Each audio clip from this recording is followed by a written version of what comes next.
Sir, kape niyo po. Thank you. Tapos, yun na ito mga kontrata kay Ruben, ha? Sige po, sir. Oh, yeah, sandali. Sir, Lang yan, mas mapait pa itsura mo kaysa dito sa kape ko, eh. Ano nangyari?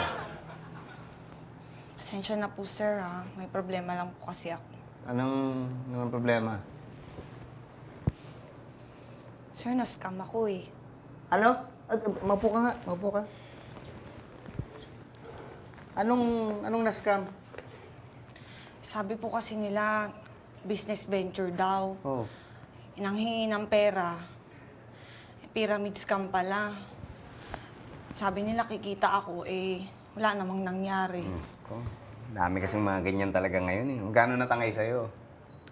20,000 po. 20,000! Hiningan pa nga po ako ng dagdag, eh. Nakahalata na ako kasi nung una sabi nila one-time bayad lang daw, eh. Kako, bakit nanghihingi pa ng dagdag? So, hindi na ako nagbigay. Eh, ayun nga lang, hindi ko na rin nakuha yung pera ko. Eh, at least natuto ka. Kaya mo na, kikitain mo rin yun. Salamat po, sir. Oo, sige. Excuse po.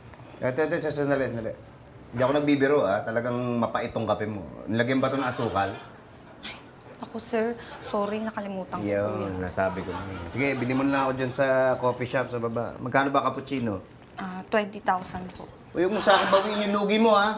Pagkasya mo tong 100. Sorry, sir. Nakakalusot.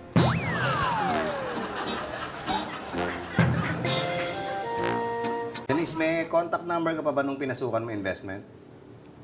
Bakit, sir? Interesado kayo mag-invest? Eh, di ba nga po, sabi ko sa inyo, scam po yun. Hindi, mag-iimbestiga lang ako. Baka kasi yan din yung pinasukan ng barbero ko, eh. Ay, sige, sir, imbestigahan nyo. Naku, sigurado pipilitin po kayo nun mag-invest pag nakilala nila kung sino kayo. At saka, sir, ha, yung pera ko, baka magawa nyo ng paraan, baka mabawi nyo na lang. Sige. Susubukan ko, ha? Ay, sir. Sir. Ano to? Ay, sukli po sa cappuccino kahapon. Bakit? Nakalimutan may bigay? Alam niya ka, ganun ka kadesperadang mabawi na wala sa'yo, pati 25 pesos pag-iiderasan mo? Sir, sinuli ko na nga po para malinis na po yung konsensya ko. Wow! Wow!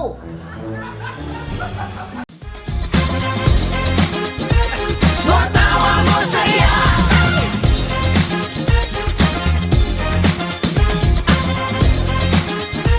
More